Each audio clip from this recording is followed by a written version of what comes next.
So let me just give you a little lead into Socrates, and then I'm going to call this for today. It will be enough. Socrates is living in this world with all these sophists and skeptics and cynics. But unlike them, he was not agnostic when it came to knowledge. He really thought we could know things. He just realized he didn't know anything yet. And so he would always question, whenever someone came to Athens that claimed to know something, whether that was what is good, what is true, what is beautiful, what is love, what is courage, he would find that person and he would begin to question them. And I'll try to find for our next class a Socratic dialogue where he's doing this question and answer with the other. And it doesn't take long before both the person who claimed to have known something and Socrates realize this person has no idea what they're talking about. And it's a great teaching technique. You just don't want to discourage people too much, walking them down that path of showing them what they actually don't know. And Socrates was a master at it. I think it's a fantastic way to teach, because instead of just having someone pontificate at you and tell you what to believe, what is true, what you need to know, Socrates is walking alongside you and he's having a conversation, and you're both learning and growing together as you have this exchange of dialogue.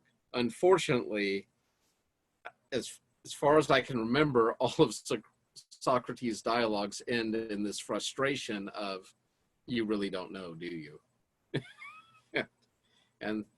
But he didn't let himself become a cynic or a skeptic. He believed he called himself the gadfly of the gods.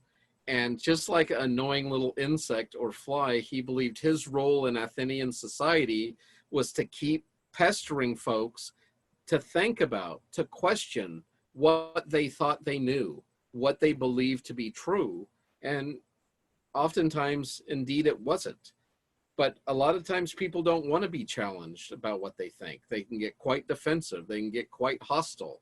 And that is what happened to Socrates. You can imagine he was a big hit among the youth of Athens because he was always questioning what the authorities and the adults were doing. And at least when I was a youth, I always loved hearing adults get questioned or held to account on things they were rolling out, especially if they were civic or public leaders. It was great to see someone show that they really didn't know what they were talking about. And Socrates did get into trouble because the youth, of course, sang his praises, but the old people saw him as someone disrupting Athenian society, someone disrespecting the gods, and someone basically corrupting the youth. And they were sick of it.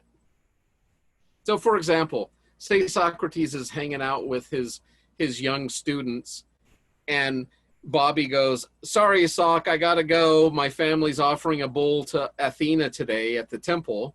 And Socrates might say something simple like, "What does Athena need with a bull?" And so the kid goes home, and the parents say, "Are you ready to go to the temple?" And the kid says, "What does Athena need with a bull?" Well, it's not going to go well, right? Like, where did you get that blasphemous talk, boy? And it's like, Socrates. Socrates is always talking like that. And so we're going to pick up with Socrates next class. But this is the world he lives in, full of sophists, cynics, and skeptics. But he believes truth is attainable, but it needs to be done through this process of questions and answers.